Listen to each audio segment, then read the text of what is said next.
সন্তান হত্যা করা। চান কোরআনে আল্লাহ পাক বলেছেন সন্তান হত্যা সম্পর্কে, ওয়াইজাল মাউউদাতু সুইলাত বিআইয়ি যামবিন কুতিলাত, কোন অন্যায়ের কারণে ওই সমস্ত মৃত সন্তানদেরকে আমি আল্লাহ কিয়ামতের মাঠে জীবিত করে জিজ্ঞাসা করব, বিআইয়ি যামবিন কুতিলাত, কোন অন্যায়ের কারণে তোমাদের পিতামাতা তোমাদের হত্যা করেছিল। ওই মাসুম মাসুম বাচ্চারা বলবে, আল্লাহ আমরা হত্যা হতে চাইনি, আমাদের বাপ আর মা আনন্দ ফুর্তি করলো, বাপের পৃষ্ঠ হতে মায়ের পেটে থেকে আমরা পৃথিবীতে এলাম, বাপ আর মা দুজনে মিলে যুক্তি করে আমাদেরকে মেরে দিল। আজকের জাহান্নামায় যদি দিতে হয়, ওই বাপ আর মাকে আগে জাহান্নামায় ঢোকাও, তারপর তোমার বিচার যা হয় করিও। তাই আপনাদেরকে আমি অনুরোধ করে বলে যাচ্ছি, সন্তান হত্যা থেকে দূরে সরে থাকুন। যদি করে থাকেন পাপের জন্য ক্ষমা প্রার্থনা করুন, তওবা ইস্তিগফার করুন, যদি আল্লাহ পাক চাইলে ক্ষমা করে দেন। কারণ আল্লাহ নিজেই বলেছেন, ইন্নাল্লাহা লা ইয়াগফিরু আন ইউশরাকা বিহি ওয়া ইয়াগফিরু মা দুনা যালিকা লিমান ইয়াশা। আল্লাহ বলেন নিশ্চয়ই আল্লাহ পাক শিরককারীর গুনাহ maaf করবে না, বাকি গুনাহগুলো ইচ্ছা করলে আল্লাহ রাব্বুল আলামিন maaf করতে পারেন, সেটা আল্লাহ পাকের মার্জি। তাই আপনাদেরকে অনুরোধ করে বলে যাচ্ছি, 4 নম্বর হারামটা কি? প্রকাশ্য পাপ কাজ, অপ্রকাশ্য পাপ কাজ থেকে দূরে সরে থাকুন। আমরা এমন মুসলমান, আগেই বলেছি, মদখোরকে মসজিদ থেকে বের করে দিই আর সুদখোরকে মসজিদের সভাপতি বানিয়ে দিই, এই হলো আমাদের আদর্শ। নারী জাতি দেখবেন, এখানে যারা নারী জাতি বসে আছে, নারী জাতি সম্পর্কে আলোচনা করলে কল্পনা করতে পারবেন না, এই পাপটা নারীদের মধ্যে বেশি আছে। কিরকম পাপটা দেখি চলুন। নারীদের শত্রু হলো দুটো, পৃথিবীতে নারী জাতির শত্রু হলো দুটো। কি কি? 1 নাম্বার হলো সতী, 2 নাম্বার হলো ননদ। সতীন হলো নারীদের চরম শত্রু। কিরকম শত্রু দেখবেন, স্বামী মরে যায় যাক, সতীন তো বিধবা হলো, ও নিজে বিধবা হয়ে গেছে, ওর খেয়াল নেই। বুঝতে পারলেন না আমার কথা?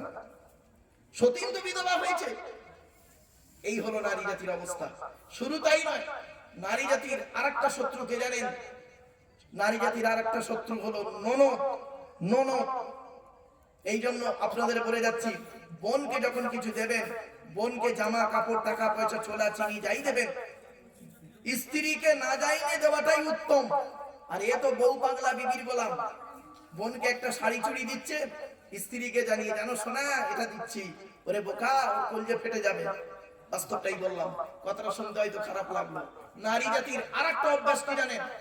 নারী জাতির আরেকটা অভ্যাস খারাপ কি দেখুন, মা বোনেরা রাগ করবেন না, একটু বাস্তব কথা বলছি, মিলিয়ে নিন তো দেখি। নারী জাতির আরেকটা অভ্যাস খারাপ কি দেখুন,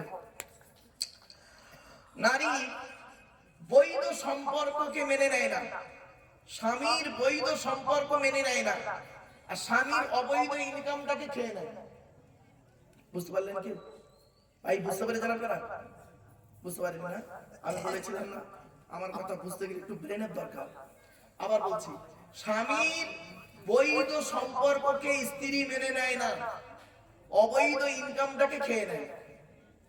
একটু খুলে বলি, ধরুন আপনি একটা বিয়ে করবেন, আপনার স্ত্রী আছে, তা সত্ত্বেও আপনি চাইছেন আমি আরেকটা শরীয়ত সম্মত বিবাহ করব, আপনার স্ত্রী অনুমতি দেবে না, রেগে পারুন।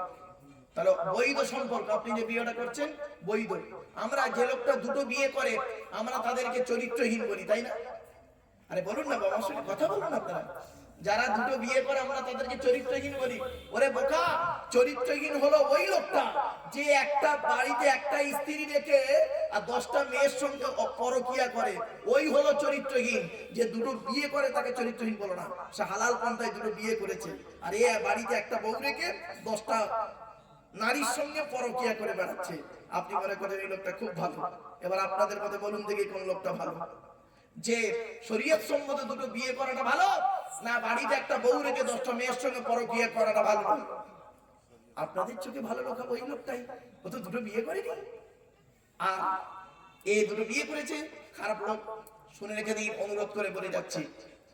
তাহলে আপনি দ্বিতীয় বিয়ে করতে যাবেন, স্ত্রীকে বলবেন আপনার সঙ্গে মারামারি ঝগড়া হয়ে যাবে, তাহলে স্বামীর বৈধ সম্পর্ককে স্ত্রী মেনে নেবে না, ঠিক না বেঠিক?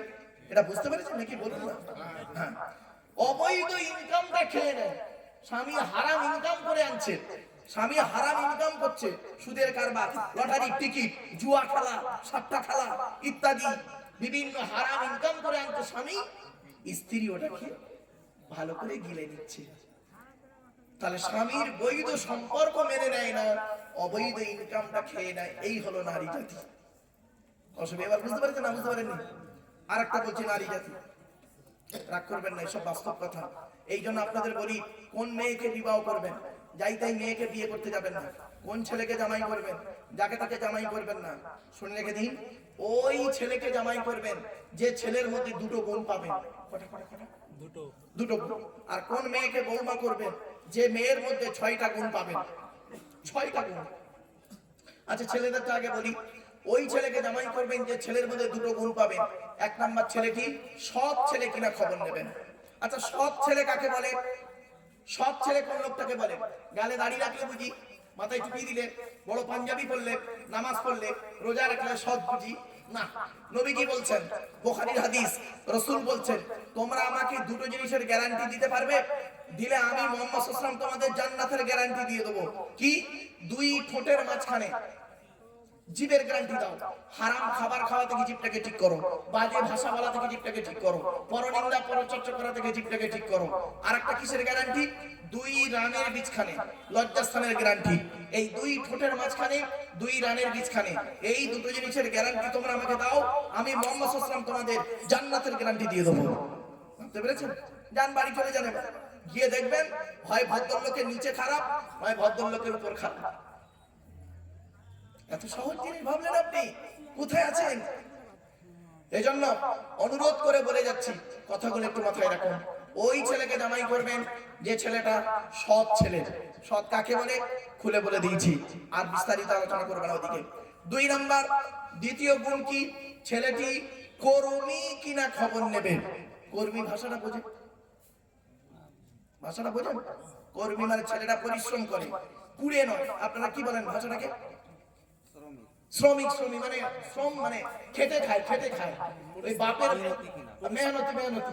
ওই বাপের ইনকাম টাকা আছে, ফট্টইন্দিগিরি করে, বাপের টাকায় ফকট দালালতিগিরি করে, ওই ছেলে নয়।